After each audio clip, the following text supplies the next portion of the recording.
Rising nationwide as inflation remains stubborn and mortgage rates remain high as Americans compete for fewer available homes. Home prices in March were up 0.4% compared to February. Now that's the second month in a row that we have seen gains. My parents' house that is $195,000 back in '96 is now worth like $500,000 to $700,000. My children will never be able to have the life I live because I can't afford to do it. I don't think any of us thought when we were growing up that owning a home would be a luxury. Like maybe we thought it would be a bit difficult, but not like a luxury that basically only the rich will be able to afford. No one that works a full-time job should be facing homelessness. And that's what my family is facing right now. Being completely radicalized by the rental housing market right now, I cannot believe that you can pay over $300 in non-refundable fees just to apply for an apartment. A big part of the reason why social life here in America is getting more and more difficult has to do with the fact that nobody can afford decent housing. Everybody in America kind of knows, like, it's over. Like, there will be no recovery. Like, this is not like the other times. This ain't like 2008 where, oh, we'll crash and then we'll get back up. Because right now, this economy, this world is set up to make average American families fail. And I'm appalled that our particular kind of capitalism not only fails to deal with the housing problem, but somehow routinizes it so that the homelessness is blamed on the homeless, blaming the victim kind of, because I can see why a society does it, because if you're such a failure at providing this basic human need, you better blame somebody, because otherwise you risk blaming yourself. If I can get my hands on a... Dang. Mic drop. So when you hear the American dream, sister, what does the American dream mean to you? For me, the American dream is to live a life of ease without constant anxiety and debilitating depression. It is, freedom to live without financial constraints, the freedom to see my family grow old, the American dream of being able to have affordable health care, to do work that's meaningful and not just necessary for survival. I want to be in community, not competition with people. I want to be in safe spaces, not ones that scare me. The American dream to me is being surrounded by people I love and who pour into me, and being able to successfully see the people I love and pour into be able to be sustainable themselves. And so it's owning your time, having the right to own your joy, and the right to say, I've earned this. And so to me, the American dream looks like exhaling, breathing, and being able to live a life of ease. And how do you live a life of ease in a capitalistic society? What do you need for that? I need all of the Zoloft that I can muster. But that aside, I think there's so many different layers to it. I think to survive in a capitalistic society, you have to have a strong village and support system. Like, we can't do this alone. When I look at like how we're surviving, like I have you, I have my friends, I have family, I have people that, we're not ignoring or turning a blind eye to it. We do what we can. We show up when we can. We go to protests. We go to all of these things. We give our money to what we can do when we can do it. But I think one of the things when you're living in a capitalistic society is to be intentional about where you put your money. Like, there are different brands I will support. There are different brands who they like, hey, you once had my support, you no longer do. Who you surround yourself with, who you're wasting your energy. There are some people who are just going to be ignorant. And so it's, what are you exerting your energy towards, and what are you doing to keep your peace of mind? And so how do you survive in a capitalistic society? You protect your peace, and protecting your peace means being very intentional of what you give your energy to. When I think about that guy who just got tripped at the No Kings protest for calling that LGBTQ young man a slur, and he got tripped and he got what have you, his glasses broken, taken from him. What does it look like? And I was just thinking, instead of being a person of like, oh, that's what you get, I was like, you F around, you find out. Like, that's just the way it is in this world. And so I think that for me, it's just very important to have perspective, to look at what it seems and appears to be, and just protect it as best as possible. And for me, protecting my peace is knowing when to give your energy towards the fight and the battle, and knowing when to say, hey, I need a minute to recuperate and refuel, and then get back out there. But it's hard. I will say it's very, very hard. Yeah, when I think about the American dream, uh, I did think that it was going to be kind of like a suburban with the white picket fence in front of the house and having, cars and having a corporate job, working a 9 to 5. And then as I got older, I started thinking, I don't really like working in an office, even though I Yep. still do. And I don't really like having to work 9 to 5 and having to report to someone. And for a while, I was like, I don't even know if I want to own a house because that sounds like a lot of responsibility. And I definitely don't want to have a car anymore because living in LA made me hate driving. So I live in New York where I rely on public transportation. So my version of the American dream has changed. But there are still things that I want out of life that will give me that American dreams. But some of the things that you mentioned, especially involving having peace. So I mentioned at the start of the show that boomers' wealth is growing, growing, growing, while Gen Z and millennials' wealth is kind of not moving at all. So before we get into what's broken, let's talk about how we got there. So I'm going to show a video. A lot of people talk about the insane gaps that are growing between lower, middle, and upper class, which is an issue, yes, but I think something that's even more important to dive into is what generations in the country are holding a majority of these categories. If you're one of my followers, you know that I already think we need to redefine these categories anyways, because these categories are defined for a 3-family house, I believe, and you really can't survive off $30,000 for 3 people anyways. And there are people that make like hundreds of millions of dollars a year that blow this one completely out of proportion, so we need to redefine. So instead, let's address the wealth gap for the generations in the country. It's no surprise that in America, the average net worth for a boomer household is about $1.2 million. But for a household under 35, it's only $76,000. That, to begin with, is an insane gap in wealth.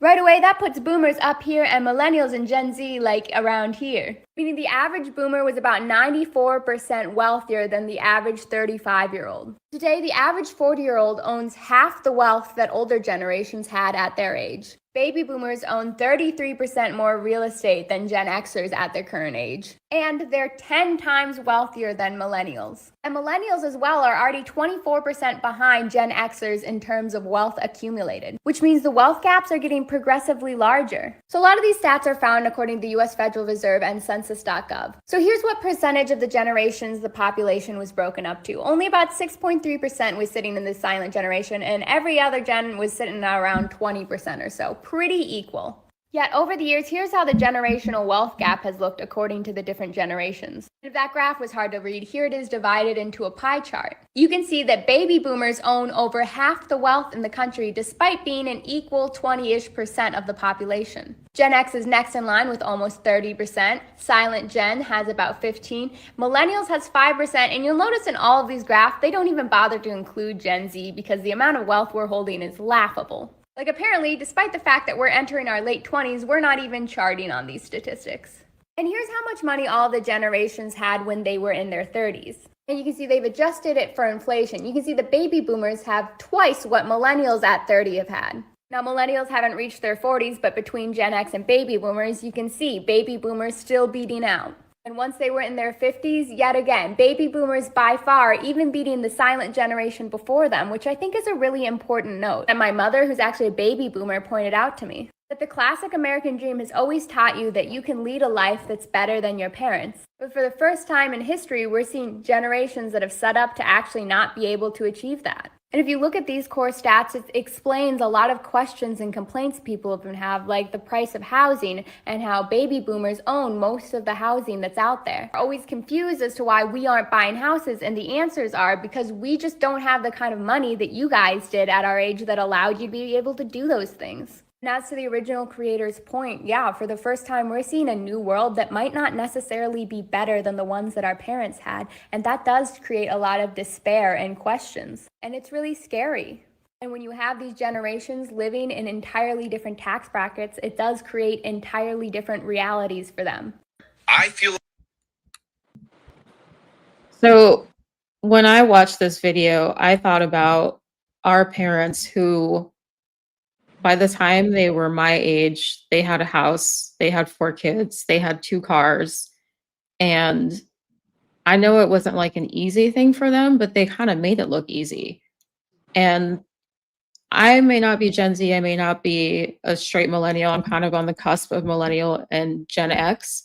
And I feel like I am at that perfect age not to really have the same, I guess, kind of like options as like older Gen X people. Because while I have some friends who own homes, they own homes in Texas where it's not as expensive. I unfortunately did not enjoy living in Texas, so I had to move. And of course, I moved to one of the most expensive cities in the country where the rents are out of control. And I thought about, let me see if I can buy a house, because if I'm going to pay a bunch of money in rent, I may as well put that towards a mortgage. And when I started looking at housing prices, I was like, this is insane. Like I need to actually like either get a partner to own a home or like do one of those things where I buy a house with a friend and we just have like a platonic relationship when we share a home together. It's insane. So what do you think when you hear about this generational wealth gap and how big it is? I'm not surprised, but I'm disheartened because, to your earlier point, growing up in the same, household and knowing and seeing, you guys had mom and dad had the white picket fence and the 2-car garage and the house before I was born. So that's also another aspect. I was born into that. Growing up in the same kind of environment of like, okay, I grew up in a space where by the time my parents were my age, they had children, they had all these foundational things, the things that their parents told them that they needed to have, and the generation before that. Think about the first generational aspect of a lot of people whose parents came over here from different countries. That's one of the things that I consider and think about. And so when you have these new generations, there's like, oh, I fought for this American dream from you, and I wanted to make sure that you had all of these things and tools that you need. And so me growing up, I was like, oh, I have to get a college education. I have to, because they didn't have those things before them in our lineage. And so I think that one of the things that I think is really vital is to just take a step back and be like, okay, look at the way in which society has like conditioned us to think that we need to have all these things by a certain age, by 30, by 35, by 40. And so I think about all those societal pressures, and I also think about how all of this is playing in the factor of like the job atmosphere right now. Like I'm looking at like cap budgets of what they're usually paying is different from what they used to pay people. I'm looking at engineer prices. I'm looking at the different, just like stock options, all of these things changing. And so for me, it's just very disheartening because I thought that by now I would have a house. I thought I would be a homeowner. Being in my early 30s and being very close to being like, hey, will I ever be a homeowner? Because I just thought, to your point, they may look easy. Like, oh, I just go in. I thought it was like Monopoly. You grow in, you put your Monopoly money, you get your house, and boom. But there's so many different factors. And I also think we also need to take in consideration that it's different for all different walks of life. Me being a single Black female, and me going to do a loan, me going into the bank, me going into all these different aspects, I already have these preconceived notions. And so as someone who has attempted to get loans and to have meetings and conversations and consultations, there's so many barriers in place that keep us from being able to have access to these things, to be in these rooms, to be in these conversations. And so I think about that, how there are all these things held against me. And so the chance to even, be someone because they were married, because our parents and they had partners. And you also have to take into consideration that women weren't allowed to make decisions in the 50s and 60s. And so there are so many different factors that play a part in the wealth gap, the generational gap, and things of that nature. Just so many components. And so I think Let's talk about, I actually want to talk about one of the things that you mentioned, which is race. You mentioned being a Black woman, which, obviously But there is an additional factor in this wealth gap, and that is the racial wealth gap. So let's watch a video about that.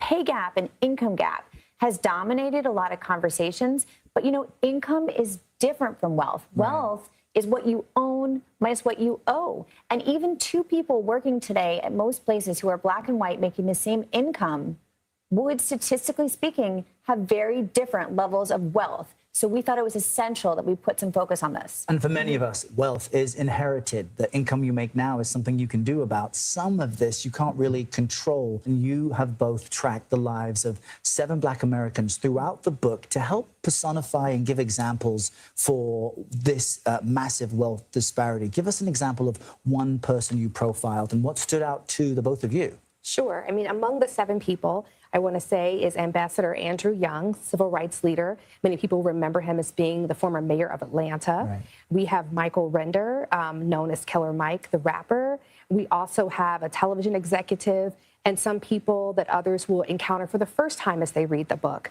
One family story that really sticks out to me is a young leader. He was formerly the head of the Georgia NAACP. He was trying to move his life forward economically while also fighting for civil rights, and he had more than $100,000 in student loan debt.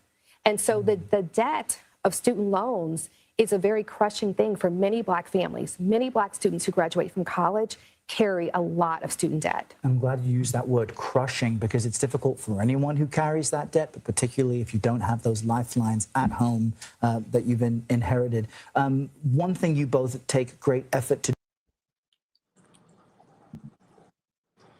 So 61.3% of Black households versus 54% of white households own secured debt. Mm-hmm. That is wild. And May Money mentioned, thank God that she didn't get caught up in student loan debt. I wish I could say the same, because I graduated college a number of years ago that I won't say, but I still am paying off student loans. It's ridiculous. And because it was so much, it's like most of the time you're just paying off the interest, and like that number that total number you owe just does not seem to go down. So true. It's a scam. Okay, this is all a joke. When I think about to May Money's into building, like you said, you get caught up in student debt. I really recommend community college. I did community college my first year, and then I transferred, just like for also transition purposes and really getting to know who you are as a human. So I just wanted to make that little plug. Community college is also a really great option. Yeah, I took some classes at a community college after graduation, because I was thinking about getting my master's, and I had a great time at Santa Monica College. Great school. I'm not getting paid for that plug. I have another part of this video I want to show that goes more into the wealth gap. So play that. Policy or perspective, but you do look at how government programs have at least exacerbated the problem or in some ways helped ameliorate it. Louise, what jumps out at you as far as government programs that are partly to blame and can do something about it? There's examples through all of history and even through today of government programs that have been more helpful to white families and not as helpful to Black families. So they've been unequally applied. And, some things that jump out, we cover Freedmen's Bank, which is a bank for formerly enslaved people in the late 1800s, which took their money and then lost most of their money. And we talk about the New Deal, which created mostly helped the white middle class. But actually, the New Deal and the GI Bill were not so easily available to Black Americans. But we also talk about things today, like the bankruptcy system, which actually is race neutral. Anyone could file for bankruptcy, but the experience is not actually a race neutral experience. And Black Americans who enter bankruptcy are much less likely than white Americans to have their debts restructured or forgiven, which, by the way, if you get your debt forgiven, you're wealthier because some of that debt is gone, and more white Americans, a higher percentage of them who file for bankruptcy, are able to get the debt forgiveness. So we have a chapter on that. Okay, and I know that. Ooh, that debt forgiveness part really got to me. I just think about a friend in college who she ran up a bunch of credit card debt. And, it's college. Like we may not be the most responsible in how we spend our money. And I remember she said that her dad paid off her credit card debt. And it was Wow. a lot of money. And I don't begrudge her that, but that is not something that I had the same option to do when I got myself in trouble. And I think, and my friend was not Black, she was Latina. And I just think about friends whose parents were able to pay for college straight up, so they didn't have to take out loans, or who were able to give them a down payment so they could buy a house. And when you talk about Black families and the wealth gap, we're starting from way behind the same starting line as white people. And so that makes it just that much harder to get ahead. I completely agree. And I also think that one of the things about like getting ahead and having all of these factors against you is like, to your point, who is teaching us this? Like, who is like, it's like all these like learned aspects of things. And I just think about like how also with the pay gap, how we're not even able to get these things. I think about like people like Bozoma St. John who talked about she had to give a fake name to be able to get her house into, I think it's 2023, 2024. Like this is still, these hidden aggressions are hidden behind all of these, a lot of these things rather. And so I just think that there's just so many different factors and nuances to it. And I just completely agree with your point of it's very wild. It is very wild. So there's one more part of this video I want to play to close out this discussion. That premise, I think we mentioned it at the top, but it's worth repeating. Yes. So the typical Black family has 15 cents in wealth for every $1 the typical white family has. And in terms of what people can do, one of the things we recommend at the end of the book with our personal recommendations is that at some point in people's lives, they consider working in partnership with a person who is different from them to understand another person's lived experiences and the issues they face in this country. And 15 cents to $1. That is a huge gap. Huge gap. And Huge. Gigantic. Disrespectfully big. Like, whoa. Yeah, disrespectfully big is a good saying for it, because it's scary. It is scary. And when you look at it, literally, I'm thinking about also with zoning, redlining, and all of these different that come with those who have access to different schooling, to education, to these things being trickled down. So like it being that factor as well, having that pay gap, so you're not able to have access to a lot of these schools. Also, when it comes to health and mental health access, I know that that's something that we diligently care about, but that also plays a factor, that gap as well. And I like what May Money says about the culture of university scared me. I bartended next to UC Berkeley when I was young and saw some scary things that turned me off. I wanted nothing to do with that type of culture around my education. And the white culture on higher education is scary. I can learn in other environments. Thank you. I mean, that's true. That's true. Because we both went to a predominantly white institution, and that can be a struggle in itself, being one of few Black people in a sea of not Black people. The struggle. One of the things I'm thinking about is being at a PWI and having all the access to the community that I did have access to, but also what the experience have been like at a HBCU, right? Just have that one thought. I think about like a different world and like school days and all those factors, but I'm so grateful for what I did get to experience. And it's also one of those factors of you're at school with people whose parents paid, to your earlier point, paying their tuition. I'd have people like, oh, we're going to Nantucket for the spring break holiday. And I'd be like, wow, great. Like I'm working. So it's just like that juxtaposition of like, you could be in the same environment, the same space, but have two different completely walks of life. And that's how I think it was going to a PWI and having that difference. And so it also makes you look at like, what is even attainable? You get in your head, like the same thing with home owning. Is it even attainable? Is this something I should even try? So that also comes a factor. Or even like,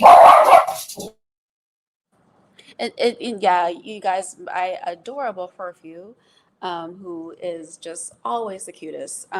Is just so cute. One of the things that I think is also notable is that when we're talking about like a lot of disparaging, like, how do I put this?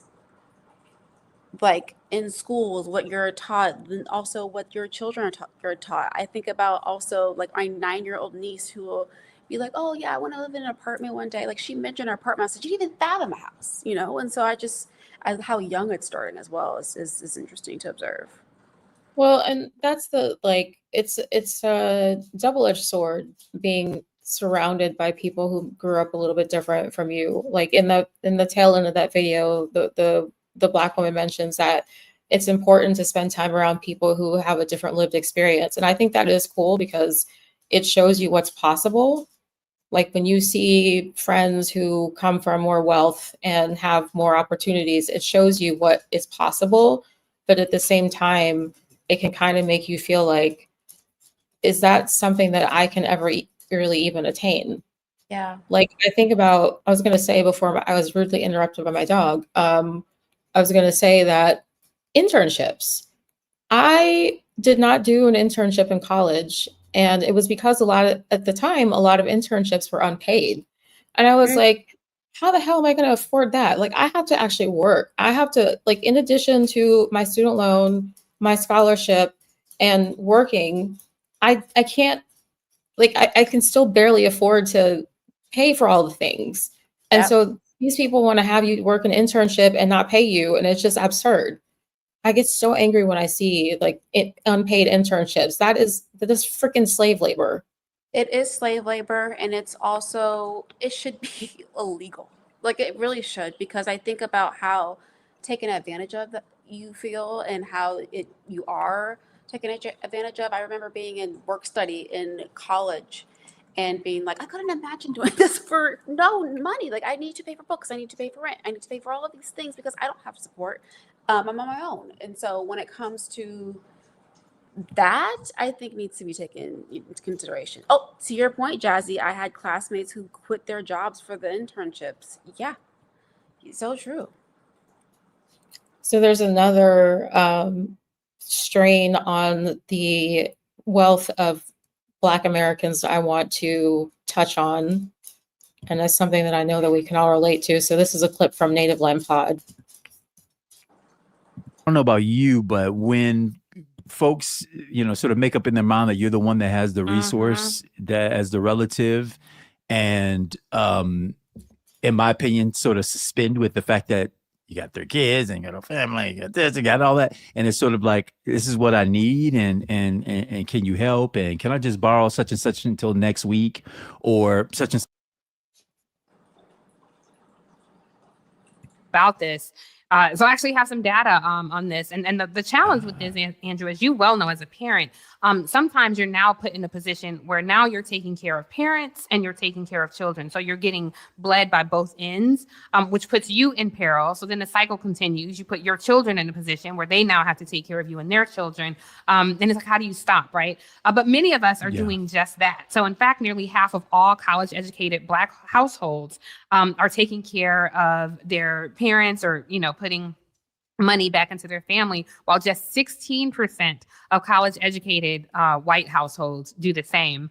And more than a quarter of Black Americans live in multi-generational homes here. So you look at what we're doing and also considering the wealth gap. So I write about. So that's another, I don't want to say burden, but it's another it's another strain on your ability to accumulate wealth because you have other family members to take care of who may not be as well off as you. And that's something that some white families do not have to deal with.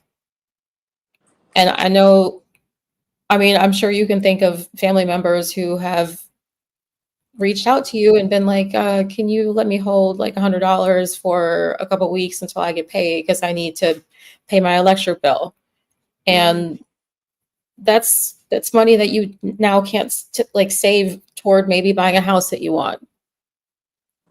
Absolutely. And I think also sometimes you'll have the responsibility or the guilt of it all, or like the parentified child, or having to do a lot of these things ahead of when you thought you would have to, or even if at all. And so I think that that's also a factor. And I think about that. I think about how sometimes I know several people, and that give to their parents, that pay their parents' mortgages on top of their own, or they have them in your house. I think it's something that's very, very common, especially in like multi-generational families. And when it comes to a lot of just complex diaspora homes, I think about also that they're seeing them, they're a lot of them are passing in those homes. A lot of them are literally spending their days there. And so you think about longevity, the medical bills that mount up as well. And so I just think that's it's just it's like a WTF. There's also, like in New York, there are Black families who do own homes. They own, these nice brownstones, and they have these realtors coming around trying to get them to sell their home so that they can turn it over and gentrify it. And when you dangle a large lump sum of money in people's faces, and a lump sum that they've never seen in their lives, even if it's less than they should be getting, it's hard for people to say no. And so that is also another way that people lose that wealth. And it's just really upsetting. There's one more clip from this video I want to play that kind of touches on a little bit of this. I get a little frustrated because I made certain choices in life. And I have been a really amazing steward of my own finances. I have budgeted in a way that I have this pot of money to live off of every month. And since one of the comments in our survey was I don't talk about my personal life and tell all my personal business, I'll tell you all a very specific story. Just recently, I had budgeted where I paid for everything. All bills are paid, family's taken care of, grocery money, going out money, everything. And I just had $1,000 surplus. This was just free cash for me to do with whatever. If I wanted to pay for dinner one night, if I wanted to catch the train to New York to meet with my publisher, about just whatever, nothing silly. Your publisher? Yeah, or whomever in New York. No, not the guy. No, you trying to talk about the guy. No, he would be paying for it if I was going to see him. But me, whatever appointments I might have, because I have to go back and forth to New York all the time, which is really expensive. And so just $1,000 free money, that's not allocated anywhere, not even to my going out budget. And just like that, my family hit me. I need $300. Okay, well, that's gone. Another family member, I need $300. Okay, well, now I'm down to $600. Then this family needed something. Well, now I'm down to $500. And it just got whittled and whittled. And so now I have a $300 surplus for myself. Now, I didn't want for anything. This is so real. This is so common. I know this life well. And you were just like, this is family. We take care of each other, but you also want to just have something for you too, and be able to live and not feel guilty about it, like I was saying earlier. And so I feel Tiffany completely, where she mentioned the surplus aspect of it, of this is what I've allocated to do with what have you. But like, if you looked at all of the things that you love and that are priority, how long would it take you until you get to your name? Right? And I think that the more she kept saying, she dwindled it down. It's like this responsibility, yet guilt, but sometimes burden, I would say. Because what you're thinking of, all of these things that you're having to do, as someone who's also a caregiver for a parent, it can also get to a point where you're saying, like, you don't want resentment to rise up. And so I think that that's also an element of when I'm hearing her talk, I just hear how much passion, like she's got her family's back, like she's got them. But I also think that that also can be the most vulnerable space of like where we are. And so that's one of the things that I think about when it comes to that multi-generational household, is that you're in those households, in those spaces, the influence that's being put upon you to like, let's just stay, let's stick it out here, let's just continue in this house, what have you, to not create multi-generational wealth. That's just something I'm also thinking about.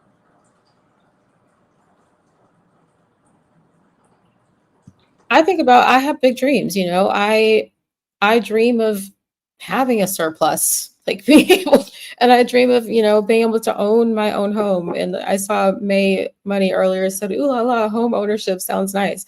I agree, it does sound nice, and I aspire to. But then I think about family members who I know who are struggling. And what does it mean for me to do well while family members struggle? I feel guilt about that.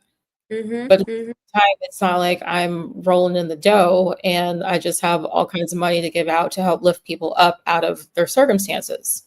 So it's really it's hard. And I think it's again, like, I hate to use the word burden, but I think it's an extra weight that some Black Americans carry that other ethnic groups or races may not have to deal with.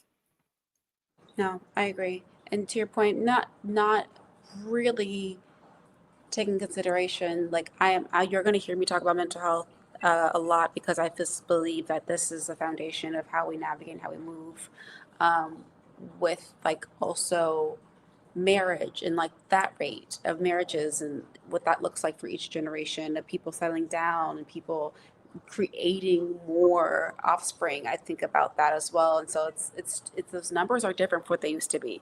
Like we were saying earlier, our parents had 4 kids. Okay, that's like by the time they're in their mid-30s. And so I'm just like, wow, like how different it is now. Like we're seeing people having children in their 40s. And so I'm just like, we're not in the days of what we used to see. Like everything is just completely shifting and changing every few decades. And so it's just very interesting to observe, because I think about how awesome it would be, to have my own house and to have the American dream, like we were talking about earlier. But I'm also just like, I don't want to do it alone. Like I'd love to live in those, like people say, the big community home on the farm, wherever, and have your family and have, the several feet away. Like we're all gonna have our space. We're all gonna be spaced out, but having that community, that's what a village would look like to me. That's a dream, to the American dream we're talking about. Fewer young people than ever are going to be able to buy a house in their lifetime.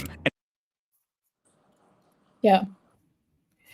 Let's see. Jazzy says, I love kids, but I'm not trying to have kids now with how this economy is. I don't want to be unstable and welcome kids to that same unstable place. And that's true. I did some reading about this, and because of the fact that people don't have as much in extra resources, they're having kids later. And so when people ask, why aren't you having kids? Why don't you have kids? Because people are broke. Kids are expensive. It's expensive to live. There's some, you know how daycare is a week? It's crazy. Yeah, I hear about it, and I'm glad it's not something that I have to worry about, but I feel for people who do. It's insane. It's nuts. I think it's like $400 a week. Like, what? Are we serious? I think it's even more than that. Like, and again, I'm thinking about New York rates. It is basically the same as rent, from what I hear from some people. Jesus. But I want to show. Oh, go ahead. No, I just agree with Jazzy. Like, it's a lot more. Like surplus, please. What surplus? I want to show another video that kind of gets into why people can't afford a house.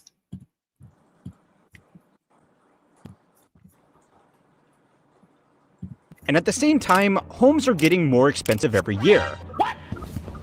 Fewer young people than ever are going to be able to buy a house in their lifetime. And at the same time, homes are getting more expensive every year. But if nobody can afford to buy a house, then how the fuck do they keep getting more expensive? So the idea of being able to save a 20% down payment is almost unimaginable. Yeah, rent gets raised, 1,000% with no notice. And a family home should be the bedrock of your financial life. It gives you somewhere to live while building up equity in a place that you can one day call your own. Owning a home with a 30-year mortgage is cheaper out of pocket every month in most cities than renting. So if you can buy your own home, you will be richer now and richer in the future. You already know this, but if you're in the 75% of my audience that doesn't own a home, it's probably because you can't afford one. According to a report by Redfin, only 21% of homes that went on sale in 2022 were considered affordable. That's down from 60% of homes that went on sale in 2021. That means in just 1 year, 2/3 of all affordable housing became too expensive for the average American. The team conducting the survey concluded that housing affordability is at its lowest point in history. But what's the endgame here? If people can't afford a home, then house prices can't go up anymore. Right? Wrong. I don't want to make another one of those stupid finfluencer videos. So I know you hate seeing pictures of that orange man. This is the only time he gets mentioned in the show. Jazzy says, house is expensive, car is expensive, how is sustainable? Girl, questions I need. And May Money says, this is why millennials are unhinged. My whole life is when people play in my face. I know that's right.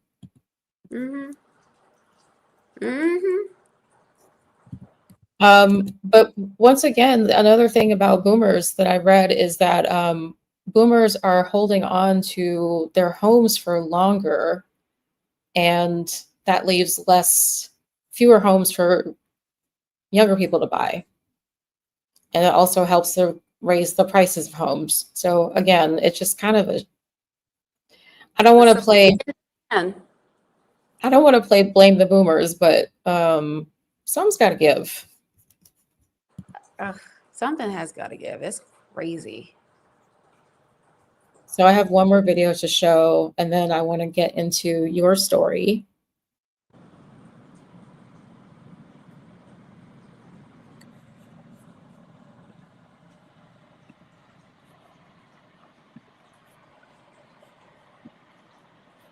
How did the American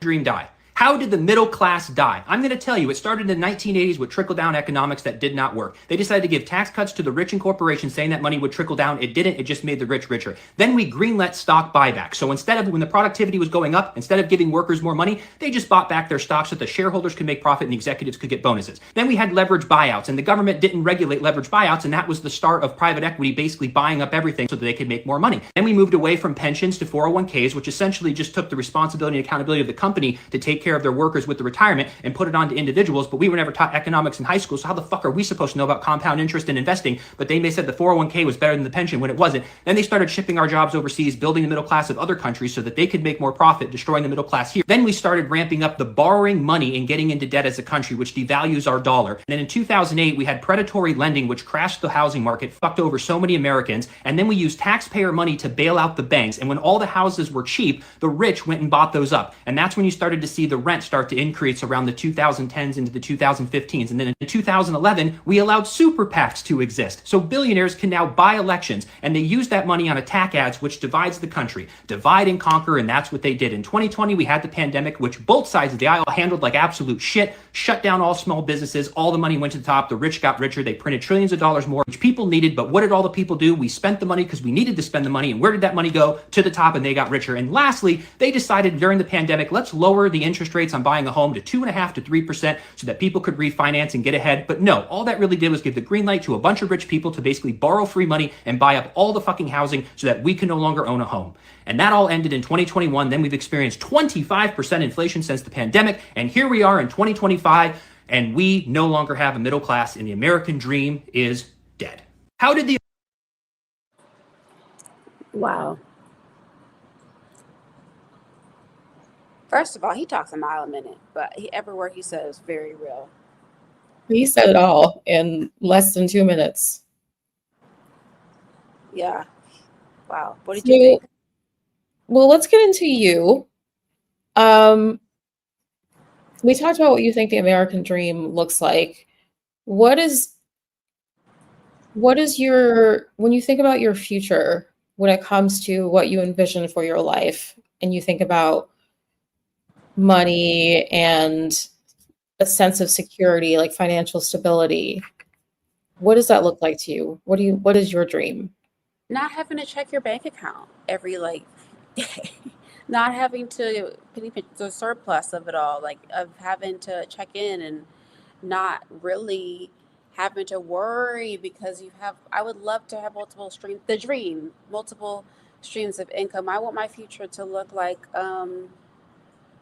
I'm more able to specifically have helped to a certain capacity and boundaries when it comes to giving to especially close family members and like those that have support, and like maybe possibly just being more intentional about that. And so I think for me, I would love to see my future. I would like to have a house. I would like to be a homeowner. The thing is, we're living in a very highly populated city in California. Like it's just very, it's like, how is that obtainable? When you look at the down payment that you have to put down, like what? And then you look at like the price and cost of living continues to rise, and you look at how much they're paying you for like a simple like production job. And also I live in a town where movie productions are happening, and that industry has hit huge. And so you're also seeing people being like, oh, well, I'm going to move, or I'm going to rent this house and I'm going to charge like 3,800 bucks plus, and so I think that it's just really important. And I love May Money's comment just now. I don't want to get wealthy while watching others suffer. I really respect that and align with that. For my future, I would like for there to just be equal healthcare, affordable healthcare. Like I just really just think about all the people could have access to medicine and healing modalities if they're just, yeah, that's what I would like. For me, I'm getting to a point where I have to really start thinking about the R word, which is retirement. I mean, I'm not that old, but time moves fast and it seems to move faster the older you get. So I don't want to be working for another 30 years. Like I would like to be able to retire when my legs still work, my brain still works, and to have resources to provide for myself and not have to worry about money. Like that to me is a dream. To be able to not have to work for the rest of my life. Like if I work, it should be because I want to. I don't want to be 75 feeling like I have to work just so I can put food on my table and maybe take care of other people. That's just that's not my dream. And I refuse to let it be. Amen to that, because I always say that. I say I'm not about to be 65 and not be able to use my knees. I'm going to use it while I still can. Are you serious? A girl's trying to go bungee jumping. Um, and so I think it's just, yeah, to your point, that is being so financially stable to where I don't have to check my bank account because I know I'm taken care of. I don't have to worry about anything. I don't want to have to stress. That is what I would like. I don't want it to be a dream. I want it to be a reality. That's what I would like. I'm going to make it sure that I do as much as I can to get there and to get to that space. And so it's being very wise with this decision to make now. Oh, surplus. I would love what you were saying. What a privilege, right? But also at the same time, being firm with boundaries. Maybe I don't give you 300, I give you 100. But hey, I only have this much. Being compromising. I think also not giving so much and being more firm in your what your goals are, and share that with your family. Hey, I'm trying to save up for a house. I've told family members, hey, listen, your girl's trying to move into a home. So, give me grace from able to give, what have you. And so I think just like that communication is also something to consider. I put up this comment from May Money. Remember that one man that says 60% of millennials are going to start a life of crime? Because we watched I think it was a YouTube video where a man said that because the retirement age they think is going to be like 81 or some shit like that. And he was like, if that's the thing, we're just going to start committing crimes to pay for our lives. Committing crimes. When you do get stressed out about money, what do you do to stay grounded and to stay sane? I know Zoloft, you mentioned that. Zoloft, very much so. After I have me a mini crash out, I'm like, what can I do about it? Why stress over something that you can't be in control of? I remember our mom used to say, if you could, whenever people from my student loans were trying to holler at me, I said, listen, she said, you got to give them $1 a month for the rest of your life. If you have $1 a month for the rest of your life, you paid them. And so I was doing that. And I was just like, well, of course, that was very short lived. I did that in my 20s. Now you got to actually pay. But I remember being like, oh my gosh, just ease. And so, yeah, I'd say that. And what's something that gives you hope about the future? Oh, when I see little people like Gen Alpha, my our niece who's 9, how hopeful, optimistic they are. They're very smart. You also have a lot of these pandemic babies. These pandemic babies are like bionic. They are like, I know that all of them have different varying, education or motor skill levels, but when it comes to just their be able to fortitude, all of those things, that generation, that gives me hope. Gen Z gives me hope. I say that because the generation after you should always be striving to be better and to uplift and to change so that you don't repeat the same cycle. Lord forgive me, but when that generation, actually don't Lord forgive me, when that generation becomes old enough to lead, and we are past the stage of having so many older white 90-year-olds in control, I'm just like, they will really change things for us. That gives me hope. 60, 70, 80 years from now, I'm prayerful and hopeful that we have a new generation of people, like we're raising them now and pouring into them, like, change this. You have the power to shift this. And I just pray that we still have a planet at that time.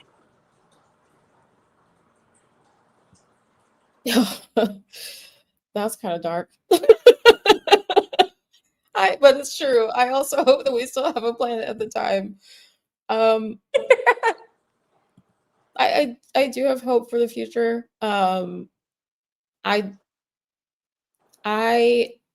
think as long as we make it out of, as long as the planet's still around, and as long as we make it out of this period with this orange man and his merry band of evil doers, I do think that we can achieve our goals. I do think that we can make things better. I think a lot of it's going to involve like policy changes, and hopefully some of that Gen Alpha energy will result in some policy changes, because they're not going to want to be in the situation that millennials and Gen Z are. They're not going to want to be left behind. And they're going to have their own ideas of what the American dream is. So tell us in the chat if you feel like you're living the American dream, or if you think it's out of reach for you, if you think it's dead. But it's not all bleak. We may not have inherited wealth, but we have each other. And I think that counts for a lot. We can lean on each other during hard times, and just in communities, like there are mutual aid groups, there are food pantries when people need food. That's actually something that's happening right now with like people who are affected by the government shutdown, who are not getting paid by the government. Thank God for food banks, because that's real. Jazzy says she thinks that the American dream is a scam. And I really hope the rotisserie chicken president is coming.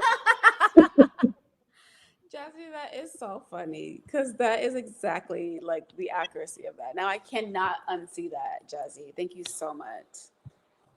May Money says that thoroughly traumatized Gen Alpha will be. Hopefully that traumatization turns into positive action. All right, let's come up for air, because we've been talking about some heavy topics. Let's move on to the rapid fire grab bag segment. And you mentioned something earlier that I planned on showing, and it is Faceplant Guy. Big, go get a job. Yeah.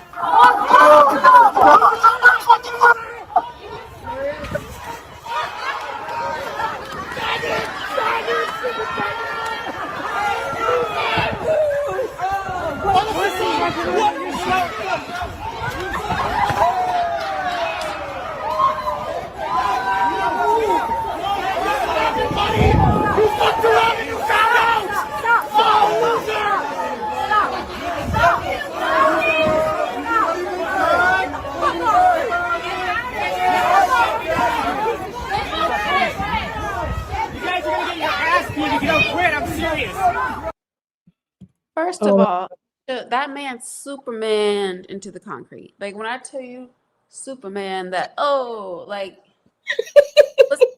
he Michael Phelps through that concrete. Okay, it was insanity.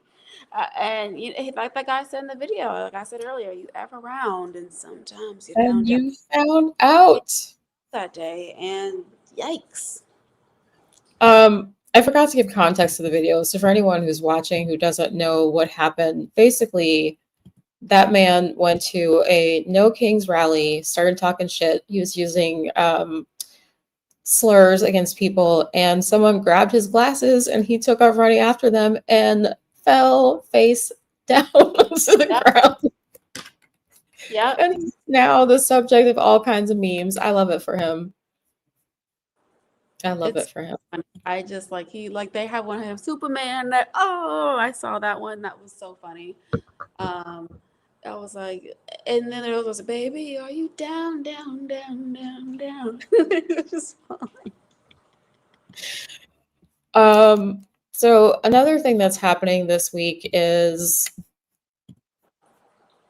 that rotisserie chicken president is tearing down the East Wing of the White House. And so someone created a video that is kind of in memoriam. Oh, is that Kaylin? This is Kaylin Allen, yes. He says, last year when I made this video, little did I know that it would actually be demolished. RIP to the East Wing of the White House. RIP. See, Kaylin knew. Well, he didn't know, but he had felt Somehow he knew.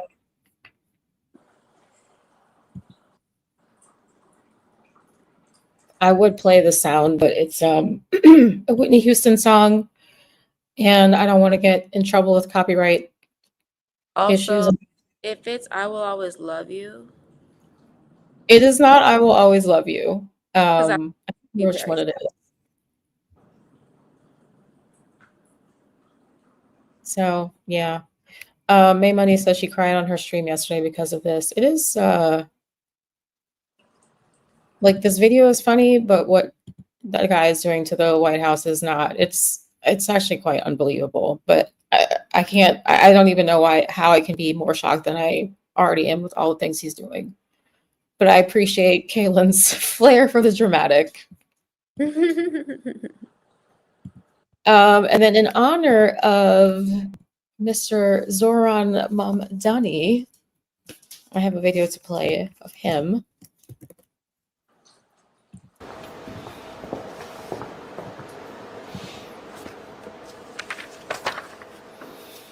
Good morning. I know some of you have expressed concerns about my age. You're worried about a 33-year-old becoming mayor of New York City. And I want you to know I hear you. That's why this weekend I'll be making a change.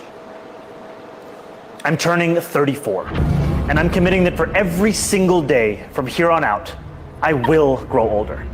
It's not something I ever wanted to do, but I know it matters to you. So I am. Get that out of here. Let's cut to the chase. The best birthday gift you could give me is to come on out and canvass. This is the last weekend before early voting starts on Saturday, October 25th. So head to ZahranForNYC.com/birthday. Actually, we did that. A man of the people. That was hilarious. He was like, I'm making the change. I'm making it. I love that. So yes, I am wearing my Zoran for New York City t-shirt because I would like to see things change. Yes, he is young. I don't care. I'm not voting for Cuomo because Cuomo is not offering anything new in terms of ideas. And I would like to be able to afford to live in New York City and not feel like I'm spending 50% of my money on rent. So if he is someone that can help do something about the crazy rent prices in the city, great. I'm willing to get a shot. I agree. Completely He agree. has a killer social media campaign. He's really killing it. Yes. And one more thing to close us out.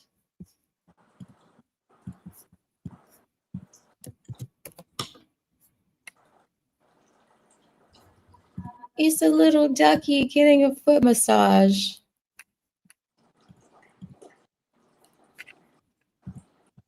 Oh. That is adorable. He's so happy. May we all be this happy and content. May we all. So thank you everyone for joining. It is clear that we need better policies to narrow both the generational wealth gap and the racial wealth gap, and we need our legislators to do better by us. In the meantime, I leave you with this. If the American dream is a myth or if it's dead, what does the new American dream look like for you? And with that, thank you, sister, for joining me. I hope you enjoyed your time. I appreciate your time. Thank you all in the chat. I really appreciate all of your comments, and you guys have been great. Join us next week. We'll be back Tuesday at 7:30 p.m. Eastern, 4:30 p.m. Pacific. And also check out the other shows on We the People. We have a Wednesday and a Friday show, both at 7:30 p.m. Eastern, again, 4:30 p.m. Pacific. And I thank you for joining. Take care and stay curious. Bye, y'all.